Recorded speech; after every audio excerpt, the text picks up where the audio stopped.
বৈপ্লবিকের একটা নতুন ভিডিওতে আপনাদের সবাইকে স্বাগত। আমি সৌরভ, আমি চ্যানেলের হোস্ট। আমাদের চ্যানেলে এখন 31 অক্টোবর পর্যন্ত ভূতের গল্প, ভয়ের গল্প ইত্যাদি এই সমস্ত একটু বেশি পরিমাণে আসছে। আজকে তারই আর একটা গল্প। আজকে অশরীরী আতঙ্ক সিরিজ যেটা আমি বানাচ্ছি, দুটো গল্প এখনও পর্যন্ত আমি রিভিউ করেছি। আজকে 3 নম্বর গল্প।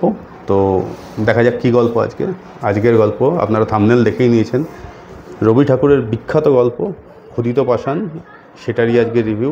ক্ষুধিত পাষাণ আমি পড়েছি, রবি ঠাকুরের যে গল্প সমগ্র আছে, গল্পগুচ্ছ, এটা আপনার হচ্ছে বিশ্বভারতীর বইটা কেনার আমার খুব ইচ্ছা ছিল। এটা আমি কিনেছিলাম কুচবিহার থেকে এই বছরেই শুরুর দিকে। এটার দাম, মুদ্রিত মূল্য হচ্ছে 800 টাকা, তারপর 10% মতন ডিসকাউন্ট পেয়েছিলাম। এটা কিন্তু এখন আর পাওয়া খুব মুশকিল। ওরা এটা ছাপে কি ছাপে না আমি শিওর নই। বহু বছর ধরে খুঁজে আমি কলকাতায়, ইভেন কলেজ স্ট্রিটেও খুঁজে পাইনি। গিয়ে কুচবিহারে একটা অবিকৃত কপি, অবিকৃত এবং অবিকৃত, সেই কপিটা আমি পেয়েছিলাম। তো সেখান থেকে আমি ক্ষুধিত পাষাণ গল্পটা পড়লাম। ক্ষুধিত পাষাণ গল্পটা রবি ঠাকুর লিখেছিলেন 1895 সালে। সেটা লিখেছিলেন হচ্ছে সাধনা বলে একটা ম্যাগাজিন সেই সময় বেরোতো, বাংলা ম্যাগাজিন, সেটাতে লিখেছিলেন 1895 সালে। সেখানেই প্রথম প্রকাশিত হয়েছিল। এবং এই গল্পটা লেখার পিছনে ওনার একটা দারুণ যে আইডিয়াটা যেটা পেয়েছিলেন সেটা খুব ইন্টারেস্টিং। উনি সেই সময় আহমেদাবাদে গেছিলেন তার দাদা সত্যেন্দ্রনাথ টেগোরের ওখানে কিছুদিন থাকবার জন্য, ছুটি কাটানোর জন্যে। সত্যেন্দ্রনাথ টেগোর সেই সময় ওখানে যাচ্ছিলেন এবং সেখানে মতিশা মহলে, আহমেদাবাদের মতিশা মহলে উনি কয়েক রাত ছিলেন। এবং সেখান থেকেই এই ক্ষুধিত পাষাণ, বুঝতেই পাচ্ছেন যে মহল আর পাষাণ, ক্ষুধিত পাষাণ, সেখান থেকে আইডিয়াটা উনি পান এবং সেই বছরেই উনি গল্পটা লেখেন। এই মতিশা মহল বানিয়েছিলেন হচ্ছে মুঘল সম্রাট শাহজাহান। এই মুহূর্তে মতিশা মহলের নাম হয়ে দাঁড়িয়েছে সর্দার বল্লভভাই প্যাটেল ন্যাশনাল মেমোরিয়াল। এবং এখানে সর্দার বল্লভভাই প্যাটেলের বেশ কিছু ব্যবহৃত জিনিসপত্র, তার জীবনের বেশ কিছু অধ্যায়, সেগুলো এখানে শোকেস করা হয়। মতিশা মহল কিন্তু সেই মহলটার এই মুহূর্তে আর নাম নয়। ক্ষুধিত পাষাণ গল্পটি গল্পগুচ্ছর 291 পাতা থেকে 300 পাতা পর্যন্ত, অর্থাৎ 10 পাতার গল্প আর কি। সেটা যারা এই বই থেকে পড়বেন তাদের খুঁজে পেতে খুব সুবিধা হবে। 10 পাতার গল্প, খুব ছোটও নয়, বড় তো ডেফিনেটলি নয় আর কি। গল্পের নামটি হচ্ছে ক্ষুধিত পাষাণ। ক্ষুধিত মানে ক্ষুধার্ত, পাষাণ অর্থাৎ দেয়াল। এখানে এই যে প্রাসাদের দেওয়াল, এই যে পুরনো 250 বছরের পুরনো প্রাসাদ, তার দেওয়াল, অর্থাৎ এই ক্ষুধিত পাষাণ শব্দটা শুনলে মনে হয় যে এই প্রাসাদটার নিজেরই কোনো প্রাণ আছে। সেই প্রাণ মানে সে তার অতৃপ্ত চাওয়া পাওয়া, সেই ব্যাপারগুলোকে সে ধরে রেখেছে। সে হয়তো কিছু অফার করতে চায় যে ওখানে থাকতে যাবে, বা তার কাছ থেকে কিছু নিতে চায়, কিছু হয়তো বলতে চায়, কিছু হয়তো শুনতে চায়। সে কিন্তু শান্তিতে নেই। প্রাসাদ, তার জন্য নিজের একটা প্রাণ আছে, নিজের অস্তিত্ব আছে। দেখা যাক সেই গল্পটা পড়তে গিয়ে যে সেই অস্তিত্ব সে কীভাবে জানান দেয়। এটাই হচ্ছে ক্ষুধিত পাষাণের নামকরণ। এবারে একটু স্পয়লার না দিয়ে মূল গল্পের মধ্যে ঢুকে পড়ি। গল্পের যিনি প্রোটাগনিস্ট এবং তার আত্মীয়, তারা ভারতবর্ষের বিভিন্ন জায়গা ভ্রমণ করে অবশেষে কলকাতার দিকে ফিরছিলেন।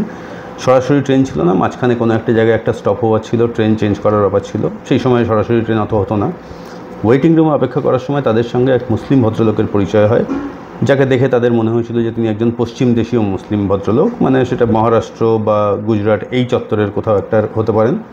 তার সঙ্গে তাদের পরিচয় হয় এবং সেই মুসলিম ভদ্রলোক তার নিজের জীবনের একটি গল্প বলেন। সেই গল্পই হচ্ছে ক্ষুধিত পাষাণ গল্পের যে মূল বিষয়বস্তু আর কি, সেটাই গল্প। কীরকম সেই গল্প? সেই গল্প হচ্ছে এই মুসলিম ভদ্রলোক হায়দ্রাবাদের নিজাম সরকারের অধীনে নতুন কাজে নিযুক্ত হয়েছিলেন এক সময়। কাজটা ছিল হচ্ছে তুলোর মাসুল আদায় করা, এবং তার জন্য তার পোস্টিং পড়ে হায়দ্রাবাদ থেকে বেশ কিছুটা দূরে বরিজ বলে একটা জায়গায়। জায়গাটা খুবই মনোরম, সামনেই পাহাড়, পাশে সুস্তা নদী বয়ে যাচ্ছে, নির্জন জায়গা, জল মানে জঙ্গল রয়েছে, প্রচুর সুন্দর দৃশ্য রয়েছে। দিনের বেলাটা জমজমাট, সব লেবাররা আসে কাজ করতে, তুলোর কাজ করে। বিকেল সন্ধ্যের মধ্যে সবাই যে যার বাড়ি ফিরে যায়। তারপরে কিন্তু জায়গাটা একেবারে নিস্তব্ধ, সেখানে আর কেউ নেই, শুধুমাত্র একটা পাগল ছাড়া। সেই পাগলের কথায় আমরা অবশ্যই আসব। তার থাকবার জায়গা হচ্ছে 250 বছর আগে তৈরি ওইখানটাতে একমাত্র যে প্রাসাদ আর কি, একটা পুরনো ভাঙাচোরা প্রাসাদ, যেটা দ্বিতীয় সুলতান শাহ মাহমুদ তৈরি করেছিলেন আমোদ প্রমোদের জন্যে। কিন্তু 250 বছর ধরে এই প্রাসাদে আর কেউ থাকে না, কোনো জনমানুষই থাকে না। এবং জনশ্রুতি যেটা, তুলোর মাসুল আদায় করার জন্য যারাই কালেক্টর হয়ে এখানে আসেন, তারা 3-4 দিন থাকার পরে তারা কিন্তু আর পাওয়া যায় না, তাদেরকে পাওয়া যায় না মানে তারা পাগল হয়ে যান, তাদের আর মস্তিষ্কের সুস্থতা থাকে না। কারণ এই প্রাসাদের মধ্যে নাকি কোনো ভীষণ ভয়ানক রহস্য রয়েছে, যে রহস্য এই আগে যারা এখানে থাকতেন তাদের কিন্তু সুস্থ থাকতে দেয়নি। এই সমস্ত জানার পরেও প্রোটাগনিস্ট অর্থাৎ মুসলিম ভদ্রলোক সেখানে থাকতেই হবে, এছাড়া কোনো উপায় নেই। হায়দ্রাবাদ থেকে যাতায়াত করার কোনো ব্যাপার নেই এবং হায়দ্রাবাদের সঙ্গে কানেকশান তার একটা মাত্র টাঙা গাড়ি। সেখানে থাকেন রাত্রিবেলা, একটি ঘর তার জন্য পরিষ্কার করে দেওয়া হয়, রাত্রিবেলা সেখানে তিনি থাকেন। কিন্তু মাঝরাতে প্রায় ঘুমিয়ে পড়ার পরে তার হঠাৎ করে মনে হয় যে কেউ যেন তাকে ডাকছে, তাকে দেখা যাচ্ছে না কিন্তু কোনো একজন রমণী তাকে ডাকছে। তার পিছন পিছন তিনি যান এবং আলটিমেটলি একটা অনেক বড় ঘরের সামনে গিয়ে উপস্থিত হন। সেই বড় ঘরের সামনে একজন খোঁজা, যার কথা আমরা কোথায় পড়েছি, আরব্য রজনীতে পড়েছি, সহস্রায়ক আরব্য রজনী। সেখানে এই খোঁজা শব্দের এদের আমরা সন্ধান পাই। সে সেখানে ছিল হাতে তরোয়াল নিয়ে, বিশাল তরোয়াল নিয়ে। তাকে পেরিয়ে সে সেই ঘরের মধ্যে ঢোকে এবং সেখানে দেখে যে নাচ গান বাজনা, প্রচুর মানুষজন, প্রচুর নারী মহিলা, এবং সবথেকে উঁচু স্থানে তুলোর একটা ওই আপনার কি বলা যায় গালিচের উপরে বসে আছে একজন অতি সুন্দরী আরবি একজন নারী, অ্যারাবিয়ান কোনো একজন নারী। সেই যে একটা প্রথম রাত্রিরের অভিজ্ঞতা, এতগুলো মানুষকে সে কিন্তু দেখতে পায়নি, কিন্তু তবুও দেখতে না পাওয়া সত্ত্বেও তার যে পারসেপশন অফ দ্য রিয়ালিটি, সেই রিয়ালিটির মধ্যেই কিন্তু তারা রয়েছেন। তার মনে হচ্ছে তারা ছিলেন, তারা হয়তো তাকে কিছু বলতে চান। এই রকম একটা আধো অন্ধকার জগতের সামনে তিনি প্রথম রাত্রিরেই পড়েন এবং তারপর থেকে প্রতিদিনই পড়তে থাকেন এরকম রহস্যময়। ওই প্রাসাদের যারা বাসিন্দা নাচ করছে, গান করছে, কোলাহল করছে এবং তিনি মূর্ত জগৎ থেকে, রিয়ালিটি থেকে সেটা দেখতে পাচ্ছেন, পারসিভ করছেন। আস্তে আস্তে করে তিনি প্রাসাদের প্রেমে পড়ে যান, পাগলের মতন হয়ে যেতে থাকেন। আস্তে আস্তে করে তার রিয়ালিটি যে পারসেপশন, সেই পারসেপশন চেঞ্জ হতে থাকে। তার দিনের বেলার অ্যাকচুয়াল যে তিনি কাজ করার জন্য ওখানে এসেছিলেন, তুলোর মাসুল আদায় করা, সেটা তার মনে হতে থাকলো যে এই কাজগুলো সবই খারাপ কাজ, মানে আজে বাজে কাজ, ইনকনসিকুয়েন্সিয়াল যেগুলোকে বলে, এ কাজের কোনো মূল্য নেই। আসল সময়টা রাত্রির বেলা যখন ঘুমানোর সময়, যখন তিনি তার দ্যুতির আগমনে সেই ঘরে গিয়ে উপস্থিত হন এবং সেখানটাতে কী হয় সারা রাত্রির ধরে, সেটাই তার আসল বলে মনে হতে শুরু করলো, বাস্তব বলে মনে হতে শুরু করলো। দিনের বেলা আসল কাজটাকে আর বাস্তব বলে মনে হলো না। কী হলো তারপরে?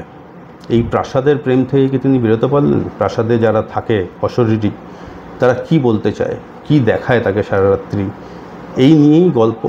তিনি সেখান থেকে বাস্তবের জগতে ফিরতে পারলেন কি পারলেন না, কিভাবে পারলেন, কি হলো, তাই নিয়ে গল্প। এবং ওখানে যেরকম বললাম যে বরিচ ওই অঞ্চলটাতে শুধু একজন থাকে, সে হচ্ছে একজন পাগল। সে কি বলে, সব ঝুটা হয়, সব ঝুটা হয়। কেন বলেন? এইসব নিয়েই পড়তে হবে এই গল্পটা। দারুণ গল্প, অসাধারণ লেখা। এবং আপনি যদি রাত্রিবেলা একা একা পড়েন তাহলে আপনার ভয় তো লাগবে না, সেটা একেবারেই বলবো না, কিন্তু একটা আতঙ্ক একটা সময়ের পরে আপনাকে ঘিরে ধরবে। যদি একটু একলা নির্জন জায়গায় পড়তে পারেন তাহলে কিন্তু সেটা ঘিরে ধরবে। একদম শুরুর দিকের গল্প, বাংলা সাহিত্যের রবি ঠাকুরের লেখা গল্প। এই গল্প নিয়ে সিনেমাও হয়েছে, সেই ব্যাপারে পরে আসছি। তার আগে কয়েকটা প্যাসেজ গল্পটা থেকে আপনাদের পড়ে দিই। রবি ঠাকুরের লেখা, দারুণ লেখা, যেটা বললাম, কয়েকটা জায়গা পড়ে দিই। পছন্দের একটা জায়গা পড়ে দিই। পুরো গল্পটাই আমার খুব পছন্দ, বহুবার পড়ে আসছি ছোটোবেলা থেকে। আচ্ছা, আমি কোট করছি। এই খণ্ড স্বপ্নের আবর্তের মধ্যে, এই কচ্ছিৎ হেনার গন্ধ, কচ্ছিৎ সেতারের শব্দ, কচ্ছিৎ সুরভি জল শিকড় মিশ্র বায়ুর হিল্লোলের মধ্যে একটি নায়িকাকে ক্ষণে ক্ষণে বিদ্যুৎ শিখার মতো চকিতে দেখিতে পাইলাম। তাহারই জাফরান রঙের পায়জামা এবং দুটি শুভ্র রক্তিম কোমল পায়ে বক্রশীর্ষ জরির চটি পরা, বক্ষে অতিপিনদ্ধ জরির ফুলকাটা কাচুরি আবদ্ধ, মাথায় একটি লাল টুপি এবং তাহা হইতে সোনার ঝালর ঝুলিয়া তাহার শুভ্র ললাট ও কপল বেষ্টন করিয়াছে। সে আমাকে পাগল করিয়া দিয়াছিল। আমি তাহারই অভিসারে প্রতি রাত্রে নিদ্রার রসাতল রাজ্যে স্বপ্নের জটিল পথসংকুল মায়াপুরীর মধ্যে গলিতে গলিতে কক্ষে কক্ষে ভ্রমণ করিয়া বেড়াইয়াছি। কি অসীম ঐশ্বর্য, কি অনন্ত কারাগার। আনকোট। এই লাস্টের লাইনটা একই সঙ্গে নেই, কিন্তু লাস্টের লাইনটা আমি সঙ্গে জুড়ে দিলাম, কারণ ওই লাইনটাও দারুণ লাগে। কি অসীম ঐশ্বর্য, কি বিশাল কারাগার। তো এই হচ্ছে গল্প। না পড়া থাকলে অবশ্যই পড়ে ফেলবেন। বাংলা সাহিত্যের সম্পদ তো অবশ্যই। এর সঙ্গে সঙ্গে একটু বলা দরকার যে শ্রদ্ধেয় পরিচালক তপন সিংহ এই ক্ষুদিত পাষাণ কিন্তু সিনেমা বানিয়েছিলেন। তপন সিনহা এই সিনেমাটা বানিয়েছিলেন হচ্ছে 1960 সালে, ঠিক। এবং এই বইটা কিন্তু সেই সময়ে national film award for second best feature film হয়েছিল। তো নো মিন ফিট, দারুণ ব্যাপার আর কি। এবং এই ছবিতে মিউজিক ডিরেকশন দিয়েছিলেন হচ্ছে উস্তাদ আলী আকবর খান, আর একজন দুর্ধর্ষ আর্টিস্ট।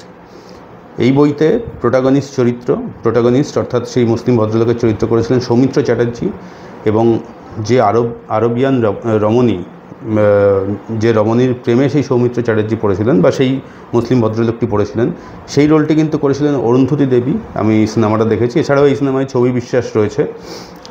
একটা জিনিস বলতে পারি, রবি ঠাকুরের গল্পতে যে একটা আতঙ্কের ফ্যাক্টর ছিল, সেই ফ্যাক্টরটা আমার সিনেমাটাতে একটু কম লেগেছে। আমি কিন্তু অতটা আতঙ্কিত হইনি, বাট নানদালেস সিনেমাটা একটা অন্য ইন্টারপ্রিটেশন ছিল, সামান্য একটু অন্যভাবে ইন্টারপ্রিট করা হয়েছিল, এবং আমার কিন্তু সব মিলিয়ে বেশ ভালো লেগেছিল। সিনেমা হিসাবে খুবই উঁচু দরের, আতঙ্কের পরিমাণটা একটু কম থাকলেও আপনারা সেই বইটাও দেখতে পারেন। মুভিটা বেশ ভালো কিন্তু মুভিটা। রবি ঠাকুরের এই গল্পে সহস্র এক আরব্য রজনীর ভীষণ ইনফ্লুয়েন্স আছে, সেটা পড়লেই বোঝা যায়। এবং সেখানে তিনি আরব্য রজনীর সেই সহস্র এক রাত্রির মধ্যে একটি দুটি রাত্রি সেখানে কাটিয়েছিলেন, সেটা তিনি নিজেও উল্লেখ করেছেন। এবং যেরকম বললাম যে অ্যারাবিয়ান একজন রমণী তার প্রেমে পড়েন, সেই রকমই আরও প্রচুর মানুষ ছিল, খোঁজা ছিল। তো সব মিলিয়ে একটা বেশ ওই রকম সময়ে ট্রান্সফর্ম হয়ে যায় যে পড়ছে সে আর কি। সব মিলিয়ে খুবই ভালো গল্প, এটা অবশ্যই পড়তে পারেন। আর দেখা হবে পরের ভিডিওতে। ততক্ষণ পর্যন্ত ভালো থাকবেন আর ভালো বই পড়তে থাকবেন।